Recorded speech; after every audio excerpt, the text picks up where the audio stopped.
Hello, dairy production students. I'm going to go through a very brief introduction into dairy products, and then I also am going to upload a video about milk processing. It's from Canada, but you still get the idea.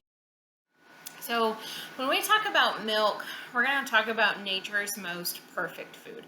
It really is the most perfect food. It has lots of non-essential vitamins and minerals that we need, good protein, carbohydrates. It's really a healthy product for us. And the only thing that is added into the milk is vitamin D and vitamin A, which is only added into low-fat milk. So vitamin D is added to prevent rickets, and that's added to all milk. You can see on the left-hand side a picture of normal bones, and then if you have rickets, which is on the right side, what that normally would look like. That's kind of an old-timer's disease. Nobody really gets rickets anymore. But so we used to get it, and the government decided that the best way to combat rickets was to add vitamin D to a food product that everyone would ingest. And so that is milk. And then vitamin A is added to low-fat milk because vitamin A is naturally occurring in milk, but when we remove fat from the milk to make low-fat milk, some of that vitamin A gets removed. And so we're going to add milk back in to make sure that it has the proper amount of vitamin A that it's supposed to. So when we look at dairy products, there are a lot of dairy products on the market. Obviously, milk, cheese, yogurt, ice cream, butter, cream, things like that. There's lots of different types of dairy products on the market. It's not just straight drinking milk when we're talking about dairy. There are a lot of benefits, right? As I said, it's nature's most perfect food. And so there's 9 essential nutrients: calcium, phosphorus, protein, vitamin D, vitamin A, vitamin B12, riboflavin, niacin, and pantothenic acid. This slide gives you the percent of each nutrient that you would get based on 1 glass of milk. So that's 8 ounces. And so we always hear 3 a day, right? 3 servings of dairy a day, so whether that's milk, cheese, yogurt.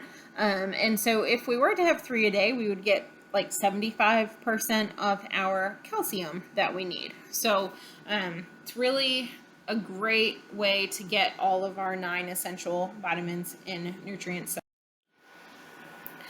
Let's break down these essential nutrients, because you all have probably heard about calcium, but something like pantothenic acid isn't talked about in everyday terminology. So calcium, as you know, builds and maintains strong bones and teeth. Phosphorus helps bones grow and be strong. Protein is going to build muscle. Vitamin D helps maintain strong bones and teeth. Vitamin A is going to keep your eyes, your skin, and your immune system healthy.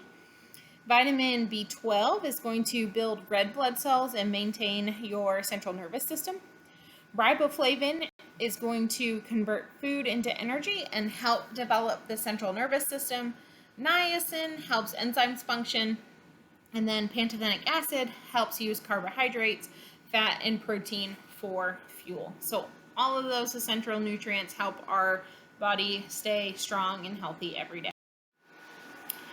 When we look at the milk composition here, we can see that milk is mostly made up of water. It's 87% water, and after that, fat, protein, and lactose make up the majority of the rest of the milk composition, and then minerals and organic acids make up less than 1%. I had a question from a student one time that said, if milk is nature's most perfect food, why do we change it in the grocery store? And the reason is that humans are pretty picky, and they want everything standardized. Because if you were to just take milk from a regular cow or from bulk tank, it's not always going to be the same. It's not always going to have the same amount of fat every day. There's a lot of fluctuations within cows, and so we always want to standardize the milk that is going out into the public. And so the whole milk is 3.25% fat. It's really funny to me when you ask someone that's not in the dairy industry, not in agriculture, how much fat is in whole milk. And I had somebody tell me last year they thought it was 80% fat, and I was like, oh my gosh, no, like that is so much. So whole milk is only 3.25%. Now, something that's interesting is because of federal laws, we are not allowed to call whole milk 97% fat-free. Other types of products like ground beef, right? You see like 80 ground beef, right? It's 80% fat-free. So we cannot do that in the dairy industry for whatever reason, federal laws. And so we have to call it whole milk. And really it is 97% fat-free. It only has 3.25% fat in it. So interesting side note. When we're looking at milk consumption for the U.S., since the 1970s, it has just gone down. Now, if we look at yogurt consumption, that has been on the rise as of recently. But if we look at total milk, it's just dropped, right? There are so many more opportunities on the market for different types of beverages, right? We have our alternative milks, which I call nut juices. We have lots of sodas, all different types of waters that people can drink now. When I was growing up, my mom gave me an option. I had water or I had milk. That was it. And now kids can have so many different types of milk. I was talking to one of my friends who's not in the dairy industry about marketing of milk and milk campaigns, and she said that she wished that the dairy industry would bring back the Got Milk campaign with the milk mustache. And I said, well, we do have Got Milk campaigns, you don't notice them. And I explained what they were. A lot of them are like with athletes now. And she said that she didn't even think about how commodities would have to have a payoff to market all of their different types of food. She just doesn't think about that. But I said, look at the grocery store. You don't just have one aisle of different beverages.